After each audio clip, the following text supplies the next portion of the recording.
¿Qué tal? Buenas noches, bienvenidos a Espiral. Continuamos con nuestra serie, la revisión de los principales temas de política, hoy discutidos por los partidos que aspiran a la presidencia, temas que están en las plataformas y que vale la pena comparar. Hoy hablaremos de la política exterior, un asunto que merece toda nuestra atención porque el globo está cambiando y porque la sobrevivencia de nuestro país como nación se ubica en diagnosticar ese cambio y en tener estrategias precisas, puntuales, inteligentes para insertarnos en ese nuevo orden o desorden global. Hoy hablaremos de lo que dice la plataforma de Andrés Manuel López Obrador, los planteamientos que hace Ricardo Anaya, la visión que tiene José Antonio Meade, en qué se parecen, en qué se diferencian y sobre todo qué quieren decir con algunas frases que suenan muy simplistas, pero que quizá podrían contener mucho mayor interés del que uno supone. Política exterior. Comenzamos.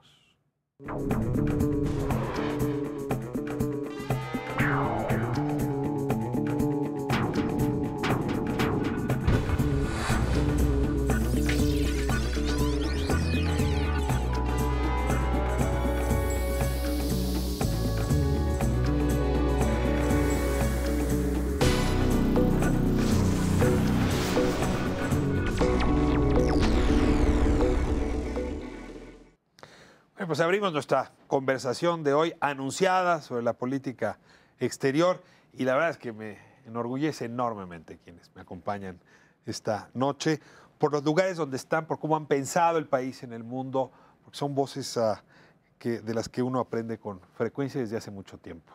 Le doy la bienvenida, como es tradición, a cada uno y se presentan, por favor. Luis Rubio, comenzamos con usted. Luis Rubio, soy presidente del Consejo Mexicano de Asuntos Internacionales.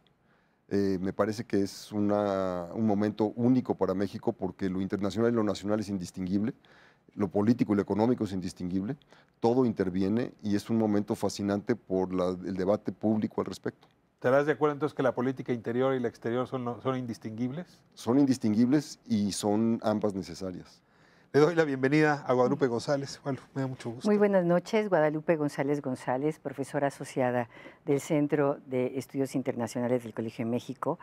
Este es un momento importantísimo porque el mundo está cambiando de una situación en donde teníamos una gran potencia hegemónica que estaba decidida a poner orden y resulta que ha renunciado. Entonces el orden no nos va a venir de fuera. Y estamos en una situación en donde México tiene que poner en orden la casa, pero también ayudar a poner al orden internacional en un canal de mayor certidumbre. Por eso creo que es importante este debate. Lo pones muy bien. Ahora, si hablaste de esto, te falta hablar de otro que sí tiene muchas ganas de poner en orden al mundo. Esta discusión no se da sin China, Guadalupe. Así ¿no? es. O sea que hay una relación también cambiante con el globo en su conjunto.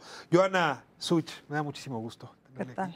Hola, soy Joana Zubich, coordinadora académica de la Universidad Anáhuac, México, y me parece que es importante hablar de la política exterior que está ausente en los debates y pues es la cara de la misma moneda, la política externa y la política interna y coadyuva al desarrollo, ya como lo dijo Guadalupe, estamos en un mundo muy incierto donde hay muchos vacíos, donde no priva el derecho internacional.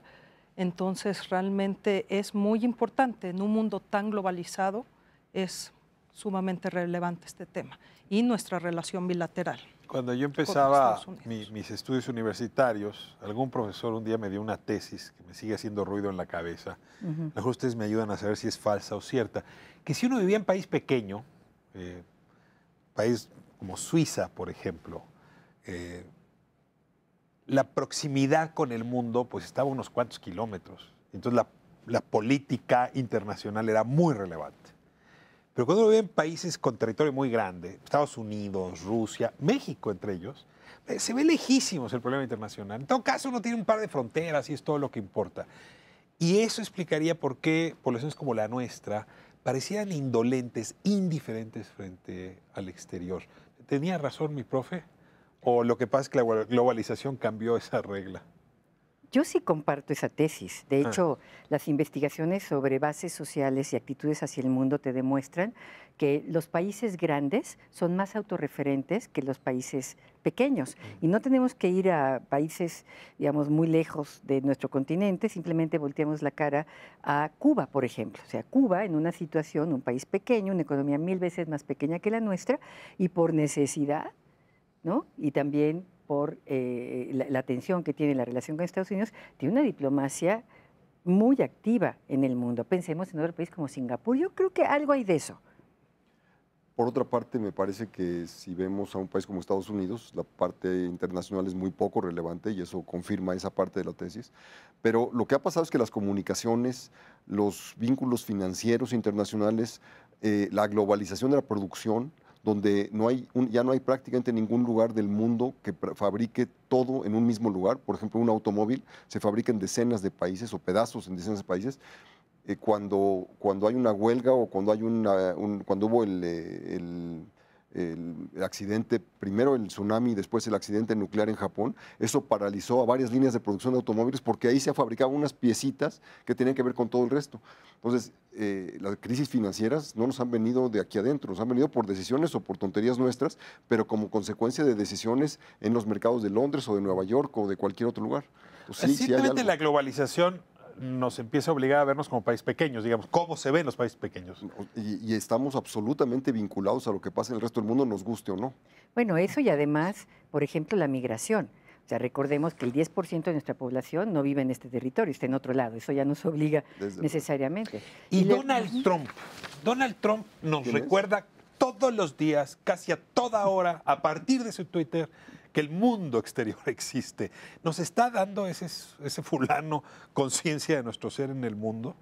Conciencia, y además está utilizando otra forma de comunicar y hacer política.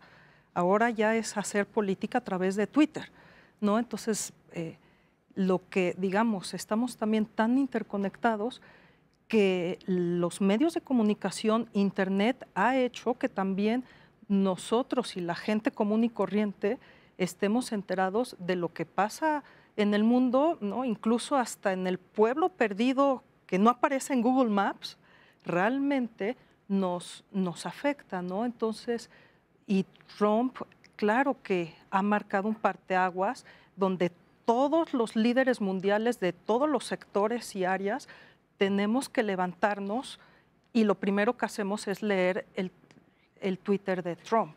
Durante muchas décadas México mantuvo una política con principios más o menos estables, una brújula más o menos clara, el norte estaba claro, el sur también, en fin. Pero ciertamente empezamos a modificar nuestra política exterior al mismo tiempo que se dio la alternancia y al mismo tiempo que cambiamos de siglo.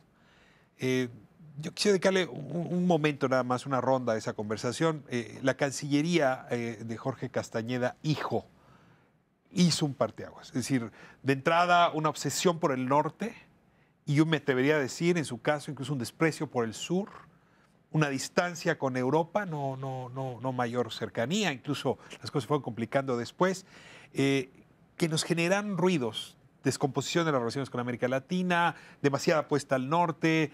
¿Sigue esa Cancillería marcando la política de hoy o fue solamente el periodo de Vicente Fox? A ver, yo creo que yo pondré lo formularía de otra manera, porque no creo que sea tan claro el cambio en el año 2000, que hay cambios.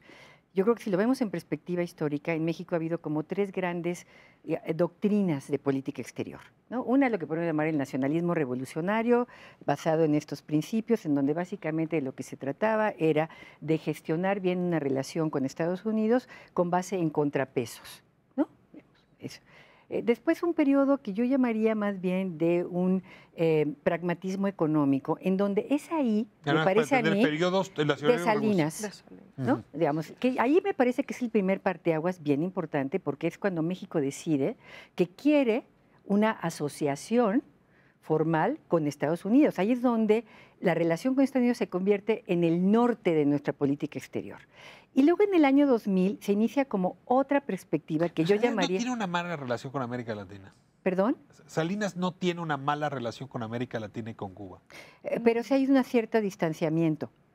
Y de hecho, de ahí empieza a surgir una serie de efectos, por ejemplo, como la formación del Mercosur. Es decir, hay en América Latina se piensa que México se va hacia Esa es una respuesta al TLC. Es una respuesta al CLC. Es una respuesta al TLC. Entonces yo tengo una visión un poquito distinta. En el 2000 viene otro cambio que pasa por lo que yo llamaría un liberalismo multilateral, en donde se trata no solamente de mantener una relación cercana con Estados Unidos, sino también de abrir otros frentes como promoción de democracia y derechos humanos, que es en muchas ocasiones lo que abre una brecha con América Latina en donde la agenda es distinta. Yo complementaría, coincido 100% con lo que dice Walu, pero me parece que hay otro elemento y es que creo que el triunfo de un partido distinto, la alternancia política, hizo como que liberó a nuestros políticos, a Jorge Castañeda, a Vicente Fox, de la relación tradicional del nacionalismo revolucionario, y realmente es una rebelión contra la doctrina Estrada, más que contra cualquier otra cosa. Fue el que podemos ir a... ¿Cuál es la doctrina Estrada? Bueno, es aquella doctrina que viene del cardenismo, del nacionalismo revolucionario, en el cual México no juzga a otros estados, México está por la autodeterminación de los estados y por lo tanto no queremos que nadie intervenga en nuestros propios asuntos. Yo no me meto en los asuntos de otros para que no se metan en mi casa. Y la idea es que de esa manera protegemos un sistema político que funcionaba a su manera y en su momento y en su economía. En ese momento hubo así un sentido de que nos liberamos de eso y podemos ir a juzgar igual a los cubanos que a los americanos, que a los sudamericanos, y no tenemos problema con eso. Tiene otras consecuencias, pero yo no estoy seguro yo creo que el acercamiento comienza en 88, en el acuerdo famoso de Houston, en que George Bush padre y Salinas se ponen de acuerdo en que la solución de los problemas de México y algunos de Estados Unidos se resuelven en la capital del otro país. No había todavía el Tratado de Libre Comercio, ni mucho menos, eso tomó 2 o 3 años, pero hubo un entendimiento de que tenemos que entendernos, tenemos que trabajar juntos, tenemos que resolver en conjunto problemas. La frontera se ha vuelto demasiado complicada y México tenía un problema económico enorme que se percibía solo se puede resolver si tenemos clara la relación económica. Y ojo, a partir también del año 2000, América Latina tiende en términos ideológicos hacia la izquierda. Y lo que es Colombia y México son 2 gobiernos principalmente con un enfoque de derecha, y pues también México se queda un poco aislado de eso. A ver, si habíamos logrado, doctrina Estrada o no, tener mucha influencia en Centroamérica, mucho más allá, en momentos clave, en nuestra conversación con Cuba, y había una conversación estrecha, la hubo con Chile, la hubo con Argentina. Brasil siempre la discusión ha sido complicada, pero sí perdimos influencia en esa zona. Pues no hay duda, pero eso empezó con Zedillo, que ya ni siquiera se acercaba con Castro. Sí, ya había un distanciamiento desde entonces, no fue una cosa que comenzara con el gobierno ya del PAN y de Jorge Castañeda. Dice el regreso del PRI. Entra Enrique Peña Nieto y uno hubiera supuesto que se iba a regresar al nacionalismo revolucionario, y no, en realidad es una continuación de la política exterior previa. Es que ya no se puede regresar. Ya no podemos reconstruir una cosa que ya se superó. El nacionalismo revolucionario o el desarrollo estabilizador que fue su consecuencia no puede recrearse en un mundo global en el cual tenemos líneas de producción totalmente integradas a través de la frontera, en el cual tenemos una dependencia enorme de la colocación de deuda del gobierno para financiar sus actividades y sus proyectos y su infraestructura en el resto del mundo. Simplemente es inconcebible volver a cerrar como se pretendía. Yo creo que sí lo intentó Enrique Peña Nieto, pero resultó incongruente con sus propias reformas, no nada más con lo que ya estaba pasando. Y eso hizo que se aceptara lo que existía sin mucho pensamiento, simplemente se continuó más por inercia que por cualquier otra cosa. No hay una sola iniciativa que yo recuerde que fuera significativamente distinta a lo que habíamos vivido en los años pasados. Yo creo que ha habido una enorme continuidad en materia de política económica internacional de México desde 1994, quizá 1988, aunque ahí todavía no era claro que se iba a firmar un acuerdo de libre comercio con América del Norte, que yo creo que a partir de ese momento la relación con Estados Unidos y el Tratado de Libre, el Telecán, se convierte en 2 cosas. El norte de nuestra política exterior, la brújula. pero la brújula, y por otro lado el ancla de un proyecto económico, porque de alguna manera el Tratado de Libre Comercio lo que hizo fue sellar varias de las reformas económicas. Cuando viene de regreso el PRI, se trata de profundizar ese norte. ¿Sí? Claro, con ciertas compensaciones, digamos, buscando otros temas, porque el interregno de los gobiernos del PAN lo que hacen es ampliar la agenda. Es decir, venía México con una apertura económica al mundo, pero con una cerrazón política. Lo que hacen los gobiernos del PAN fue abrirse políticamente al mundo, y eso tuvo consecuencias enormes, porque entonces si te vas a dedicar a promover derechos humanos, o lo que Jorge Castañeda decía, bueno, vamos a firmar todos estos acuerdos internacionales para anclar la democracia en México. Entonces, es una agenda distinta. Que empieza ya con Zedillo. Digamos, todos los temas de derechos humanos, Zedillo actualiza todos los convenios internacionales ya desde la época de Zedillo, ¿no? E incluso el gobierno de Peña Nieto, por más que se ha querido cerrar, por ejemplo, en los casos de las investigaciones de Ayotzinapa y demás, han habido organismos internacionales que han venido aquí a hacer investigaciones. Farol y demás, de ¿no? la calle que alumbra la casa, lo llaman. Pues sí. Ahora, hablaban de 3, digamos, momentos. El cuarto, supongo, es la llegada de Donald Trump a la Casa Blanca, que no sabemos cuánto tiempo va a durar, si va a durar 4 o va a durar 8 años. Pero ciertamente no puedes bailar tango a uno. No puedes tener un norte si el norte de pronto ya no te quiere. Y es probable que este rompimiento con Estados Unidos se haya dado desde la administración Obama. Es decir, que no solamente tenga que ver con el personaje, sino una nueva fase de esta relación. ¿Cómo caracterizar una relación con Estados Unidos cuando quizá ese modelo abierto en época de Salinas también, si no se agotó, se está transformando? Yo creo que sí hay, las raíces sí están en el gobierno de Obama. Sin embargo, México, para todos los que son, como dicen, como en las escuelas americanas de política exterior, de los realistas, los que aceptan el mundo como es en vez de tratar de modificarlo, para ellos México es un factor fundamental de su seguridad. El que la frontera mexicana funcione, el que México sea próspero, el que México no sea una fuente de problemas, es una fuente de seguridad. Y esa fue la razón por la que el gobierno de Bush aceptó inmediatamente la idea, y además con enorme gratitud, la idea de que México se acercara, porque ellos veían que si México ya estaba viendo a Estados Unidos como parte de la solución, tendríamos una etapa muy buena. Trump rompe con esto, pero no más con eso, lo que dijo Waldo al principio es paradigmático. Rompe con la idea de que Estados Unidos tiene que mantener el orden mundial como la gran potencia, como habían sido todas sus potencias predecesoras. Y eso nos crea una situación totalmente nueva, que no es fácil que modifique la estructura económica que ya hemos construido con ellos, pero desde luego obliga a una visión política muy diferente.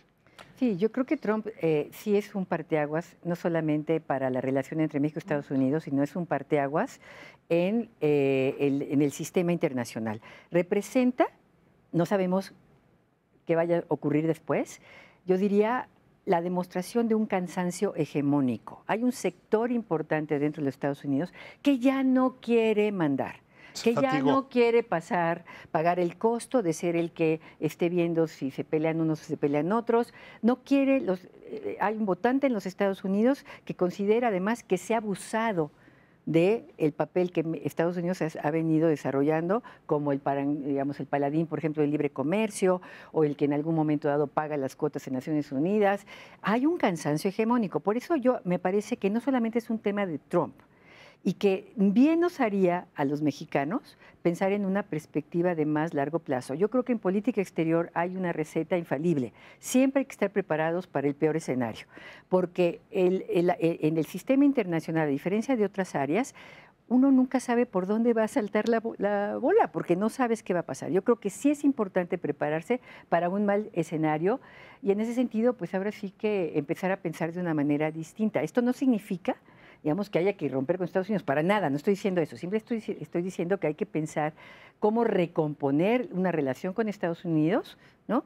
Que hay una enorme integración económica, productiva y social, pero al mismo tiempo que tienes una parte del sector, de la clase política en los Estados Unidos que considera que Estados Unidos, o aparte, digo, que México puede ser parte de su problema, no de la solución. Tenemos que rediseñar la política exterior asumiendo, y perdonen la metáfora, puede ser chocante, pero es así, que el hermano mayor ya no está ahí para protegernos del resto del mundo ni para negociar por nosotros temas, es decir, que nos volvimos adultos con plenos derechos y plenas obligaciones de cara al globo. Voy a corte y regreso para ahora ver cómo los partidos que están compitiendo por el poder, los candidatos, las plataformas que se presentaron, responden a este contexto que se acaba de describir. No se vaya, volvemos para hablar de la política exterior mexicana.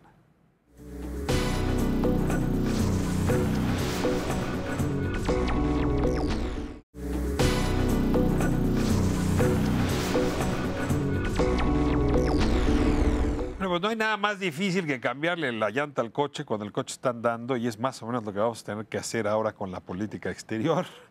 El mundo está cambiando, Donald Trump ha planteado desafíos muy importantes, digamos, el poder de última instancia en el mundo renuncia antes de tiempo a hacerse cargo. China está entrando como un competidor importante. La Unión Europea, la verdad es que por fin cuajando, digamos, como una bujía potente, por lo pronto en lo económico y políticamente seguramente también. Y en ese sentido México tiene que revisarse. Yona, a ver, ¿dónde ves a la clase política mexicana? A ver, déjame planteártelo así. Los partidos, por ejemplo, ¿qué tienen que decir frente a esto que se está planteando esta noche?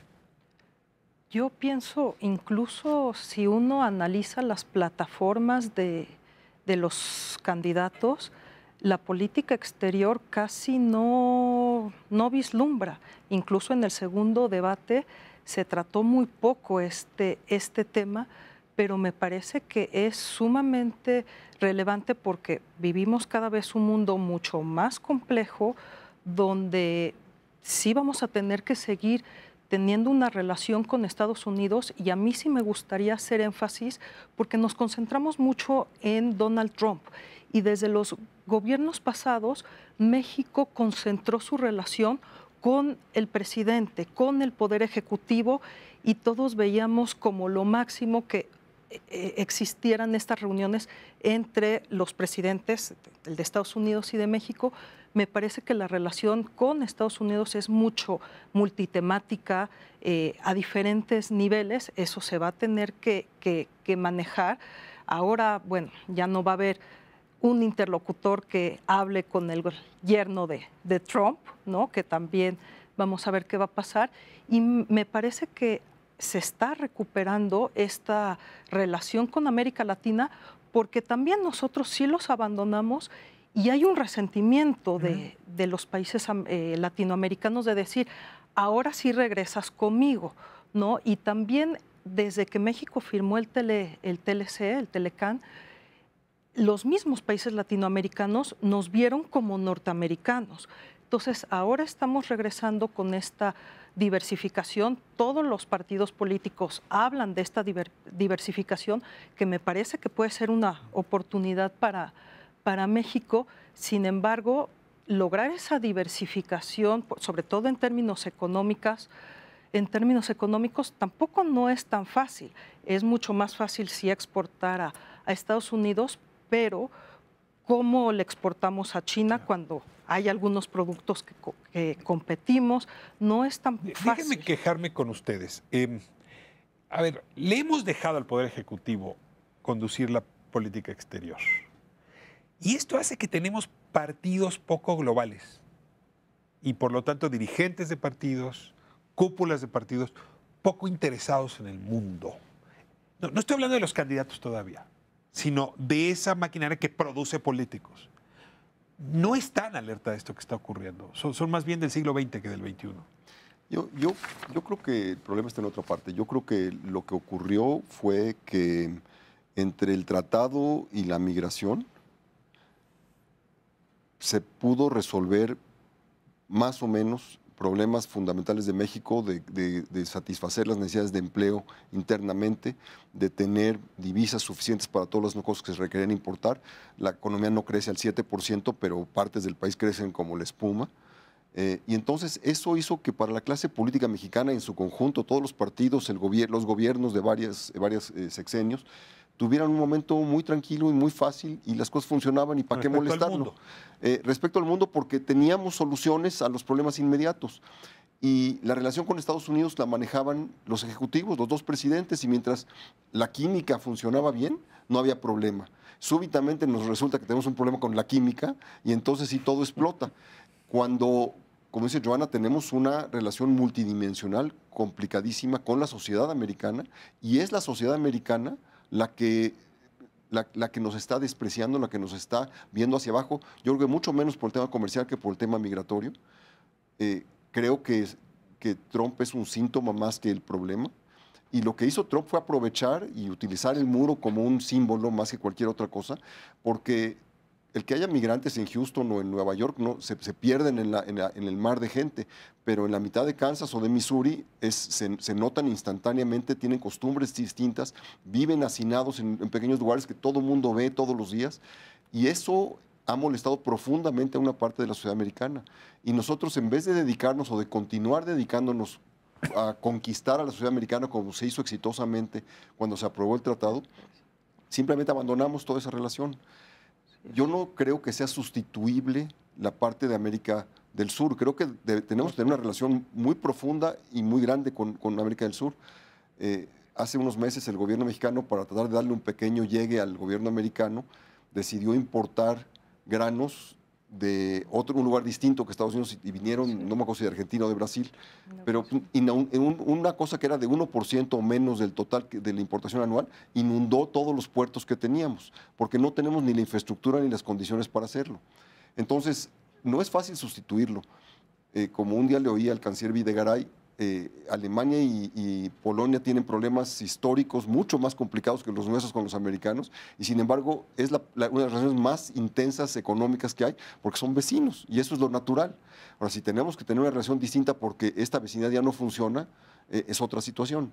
Me parece que si el tratado desapareciera, eso sí cambia las cosas, pero eso no implica que no tengamos que cambiar radicalmente nuestra manera de concebir al mundo y de concebirnos en el mundo. Pero a ver, decías hace un momento, había una serie como de arreglos, déjame plantearlo así, que permitían la pereza intelectual o la pereza incluso moral de la relación. Las vacaciones estratégicas. Vacaciones estratégicas. Es que... Vacation ladies. Pero a ver, estás en un momento, bueno, donde sí requieres políticos con comprensión del mundo. Mi impresión es que este debate al que Jonas hacía referencia, que es el segundo, que es donde se iba a tratar el tema internacional, demostró a tres políticos poco interesados. Voy a descartar a Meade, porque había sido canciller y entiende la jugada. Pero la verdad, dos de ellos desinteresados de los principales dilemas o dramas internacionales. No sé si fue estratégico o fue ignorancia. No, es una excelente manera de pregunta. Yo creo que en México, adicionalmente del tema de que teniendo bien la relación con Estados Unidos en los términos que hablaba Luis, no había incentivos para ir hacia otro lado.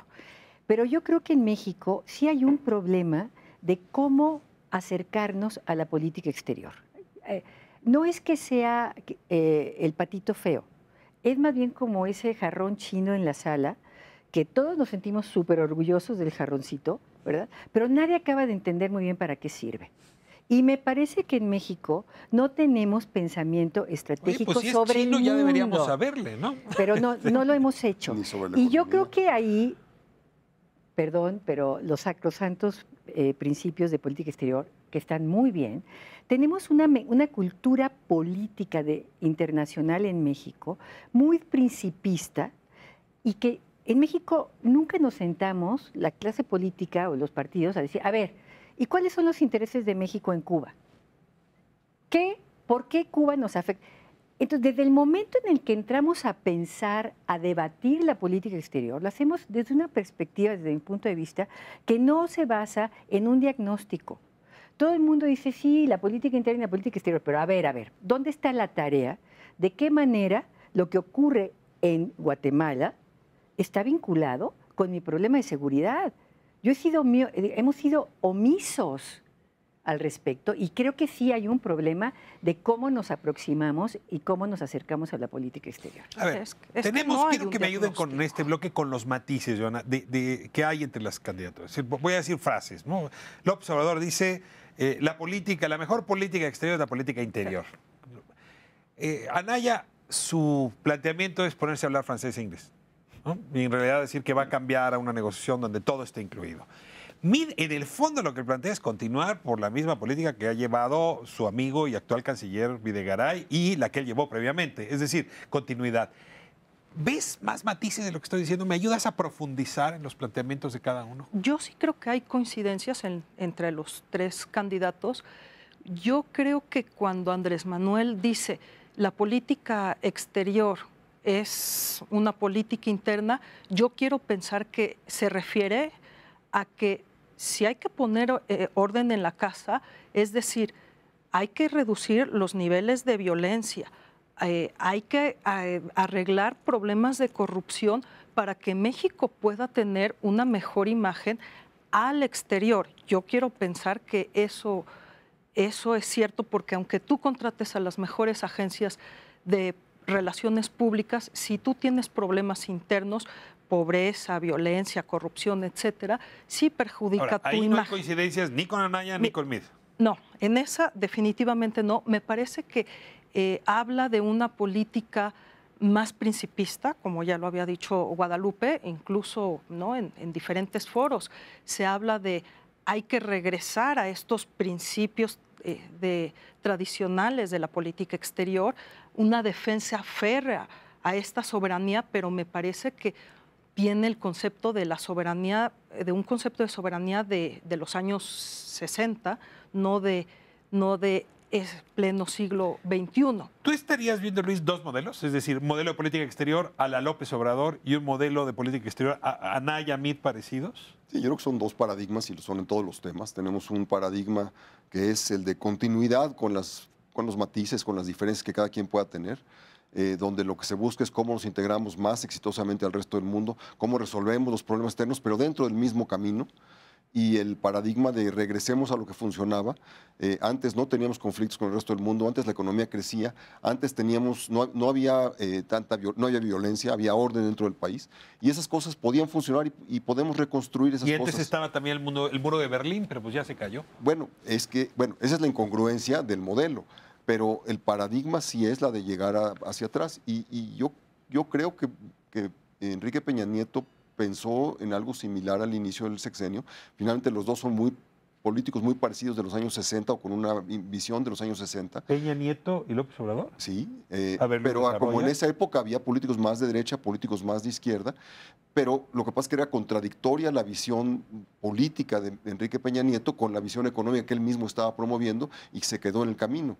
Yo lo que creo ¿Tú crees que los referentes de Enrique Peña Nieto son setenteros? Sesenteros. Sesenteros, o sea, López Mateos. Exacto, es de construir una presidencia fuerte, es de controlar a los factores de la producción, al sector privado, a los sindicatos y demás. Así, no es posible, porque ya no tenemos la misma dinámica. En aquella época había controles de precios, había controles de importaciones. ¿Se me hubiera ocurrido comparar a Peña Nieto Yo con creo que López son Obrador? muy similares sus visiones políticas. Lo que pasa es que en el caso de Peña era absolutamente incongruente su estrategia económica con su estrategia política. Y entonces no podía promoverla, no podía avanzarla. Y en el caso de López Obrador no hay contradicción. No hay contradicción conceptual. La pregunta es si está dispuesto a pagar el costo de la destrucción de tantas anclas económicas para poder construir esa visión política. Yo creo que sí hay dos paradigmas, ¿no? Digamos, un paradigma liberal y de apertura y un paradigma mucho más, digamos, nacionalista y de poca presencia internacional, que sería el de López Obrador.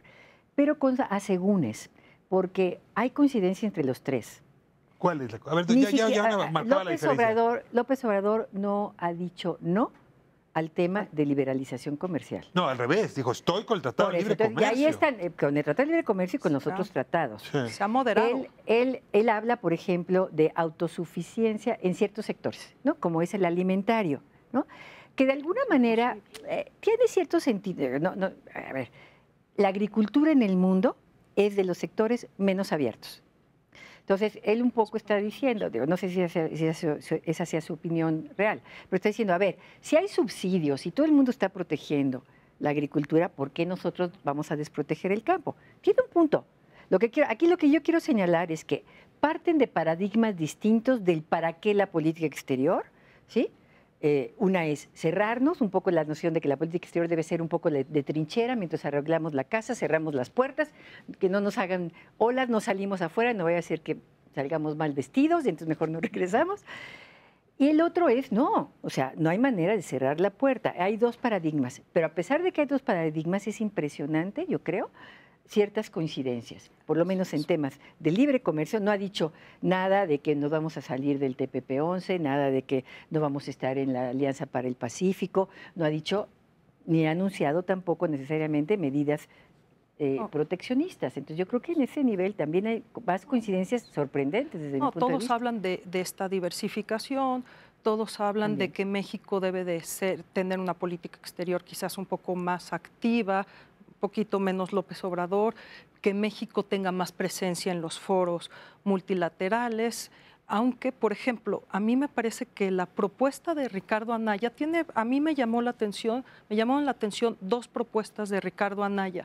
Una es formar un consejo, un comité consultivo de política exterior, que eso quizás no es la primera vez que se propone, vamos a ver si es cierto o no, pero eso también es que la sociedad civil conozca más la política exterior, que eso me parece una propuesta interesante, y la segunda es otorgarle más facultades en esa materia al Senado, que eso me parece también bastante interesante.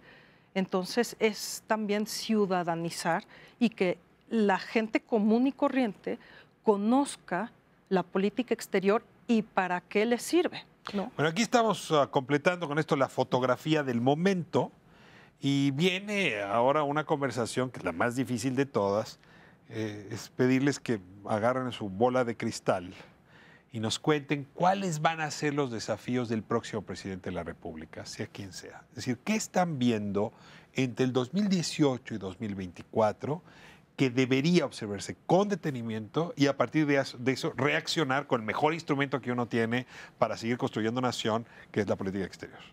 Yo insisto, hay mucho que hacer aquí adentro, sin duda. A mí me pero parece... renunciar a la política exterior porque solo nos vamos a concentrar en lo interior, creo puede ser un riesgo, pero me lo refutan en un momento. Voy a corte, regresamos.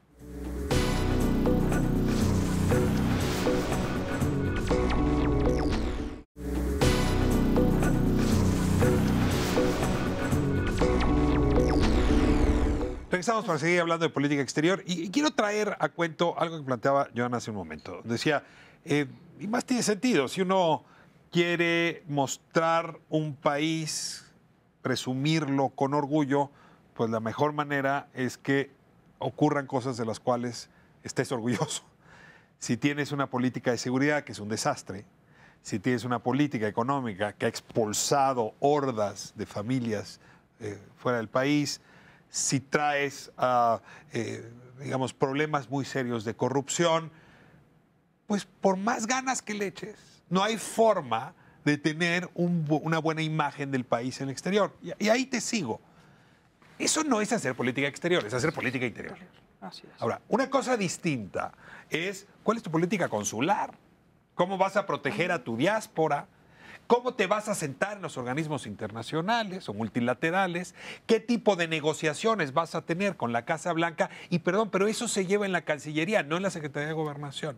Así es. De ahí que, vuelvo a insistir, sigo sin entender, perdónenme, pregunta de periodista, sigo sin entender esa frase de que la mejor política exterior es la política interior. A mí me parece que queda corta y esa es la principal crítica que yo le hago a Andrés Manuel.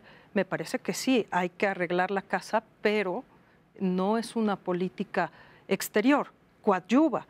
Yo creo que para empezar, siguiendo la pregunta que nos hiciste, se debe de partir de un diagnóstico. Hay que ver cómo está el mundo. Tenemos un mundo más complejo, un mundo más incierto. Me parece que en el momento en que Estados Unidos renuncia a ser este policía del mundo, estamos en un mundo y el mismo Trump pone muchos riesgos. Entonces hay que hacer primero un diagnóstico de nuestra política exterior. Si no, yo estoy completamente de acuerdo, nuestra política exterior es muy importante, Estados Unidos, sí, definitivamente sí, y no puedes concentrarte nada más en el Poder Ejecutivo, y más cuando no sabemos si Trump va a durar 4 años u 8 años. Entonces sí me parece que en el 88 hubo mucha presencia de México en Estados Unidos para firmar el Telecán. Ahorita esto es resultado de esta ausencia, que México no hicimos presencia, pero no a nivel ejecutivo. Como lo decía ya Luis hace un momento, nosotros tenemos que hacer presencia en Estados Unidos y los diferentes actores. ¿Cuál es el papel del Senado, de la Cámara de Diputados? Hay una diplomacia parlamentaria que también es importante y no hay que dejarle todo al Ejecutivo. Son muchas instituciones, muchos temas, y yo haría, digamos, en este Plan Nacional de Desarrollo, ¿qué acciones queremos hacer con cada región, con cada organismo multilateral? Entonces, eso podría darle mucha importancia a la política exterior. Luis, es una sobresimplificación de campaña. Sí es, pero no hay que olvidar, Clausewitz decía que el gran pensador alemán del siglo XIX decía que la política exterior es una extensión de la política interior. No hay manera de evitar eso. Lo que hicimos por muchas décadas en la primera mitad del siglo XX fue utilizar la política exterior como una manera de tener presencia y de diversificar nuestra relación con Estados Unidos como protección respecto a Estados Unidos. Cuba se convirtió en un mecanismo a través del cual podíamos satisfacer a sectores internos, sobre todo de la izquierda, sin tener un problema con los americanos. Siempre fue una extensión de política interna. El Tratado de Libre Comercio fue una manera de lograr certidumbre para la inversión del exterior que viniera a México. Entonces, si ya no vamos a tener esa certidumbre, si ya no tenemos la certidumbre de que tengamos esa certidumbre, valga la redundancia, tenemos que generar fuentes de certidumbre internas en la forma de un Estado de Derecho, en la forma de seguridad interna, en la forma de una economía más equilibrada para toda la población. Y todo esto sí implica una buena política interior. No creo que esté mal el concepto, pero también tenemos que entender, igual lo puso muy bien al principio, es una visión estratégica de cómo nos afecta el mundo y cómo aprovechamos las oportunidades que hay en el mundo. Y eso implica un diagnóstico, decía Joana, eso implica entender lo que pasa, entender los mercados que nos afectan, los financieros, los mercados petroleros, implica entender qué está pasando en la relación entre China, Rusia y Estados Unidos, que es complicada como el demonio. La forma en que yo creo que hay un simplismo enorme en esa idea de que podemos sustituir a una relación con China a la relación con Estados Unidos. Simplemente no tiene sentido. Pero por otra parte, China es un factor fundamental en el mundo. Tenemos que entender qué es, qué puede ser, qué queremos de ellos, qué quieren ellos de nosotros. Son preguntas fundamentales que tenemos que entender. El tema de Cuba es un tema fundamental de seguridad nacional mexicana también. Si el régimen cubano se hubiera colapsado, el riesgo de tener una mafia cubana en México, utilizando la parábola de la mafia rusa en Europa, países serios como Austria, como Alemania, tuvieron 10 o 15 años hasta que lograron controlar esas mafias. Los cubanos son mucho más hábiles y están mucho más profundamente enraizados en la región centroamericana y México. Entonces, esos temas son temas fundamentales que tenemos que estar platicando, entendiendo y actuando. A ver, dilemas en particular. En efecto, es ridículo asumir que porque hay un nuevo aspirante a poder hegemónico, ahora simplemente nos enamoramos de el hombre o la mujer de junto, de entrada porque hay algunos kilómetros de distancia con China, no somos Vietnam. Y sin embargo no sabemos qué hacer con China. A ver, yo sí creo que uno de los grandes reclamos que hay que hacerle al gobierno de Enrique Peña Nieto es que, a propósito de un tren, nos metimos en una pésima relación con China y logramos que el gobierno chino tuviera desconfianza del gobierno mexicano. ¿Cómo reconstruyes en los próximos años o hacia dónde reconstruyes esa relación? Creo que es uno de los grandes retos y dilemas de la política exterior de México, por dos razones. Primero, porque hay un riesgo real de que venga una espiral proteccionista y el principal defensor en estos momentos, si ustedes quieren, del orden liberal a nivel de la OMC es China. Entonces ahí hay una cierta convergencia que a lo mejor antes no veíamos como vemos ahora. Otro reto tiene que ver con el hecho de que no sabemos cómo va a ser la relación entre China y Estados Unidos y nosotros podemos quedar en el medio, ¿sí? Ahorita ya más o menos se arregló el tema de si puede haber o no una guerra comercial entre ellos, pero no está descartada y nosotros vamos a tener que ver cómo le hacemos en ese tema. A mí, hacia China me parecen varias cosas importantes. Primero, hemos estado obsesionados con el tema del comercio. La relación de México con China no puede quedarse exclusivamente en el tema comercial. Somos economías, digamos, que estamos compitiendo en términos comerciales. Entonces ahí yo no veo como mucho para dónde hacernos, porque los chinos traen, digamos, ciertas ventajas comparativas, aunque ya también están cambiando en su fase y es probable que nosotros nos volvamos... directo. Lo que ellos quieren es invertir en América Latina. Okay. Ha habido países como Perú que ya le abrieron las puertas y nosotros no hemos Exacto. podido. Entonces, el otro ¿Se las abrimos o no? Hay mucho Yo creo que sí, pero nosotros tenemos que tener la agenda y te voy a decir cuál debe ser la agenda. Los chinos han sido muy depredadores en otras partes de América Latina. De hecho, países que se fueron con esta idea de que, ay, China, sí, qué padre, y resulta que están invirtiendo y dejan a veces un tiradero desde el punto de vista ecológico, por ejemplo, ¿no? O no siguen ciertas reglas del juego.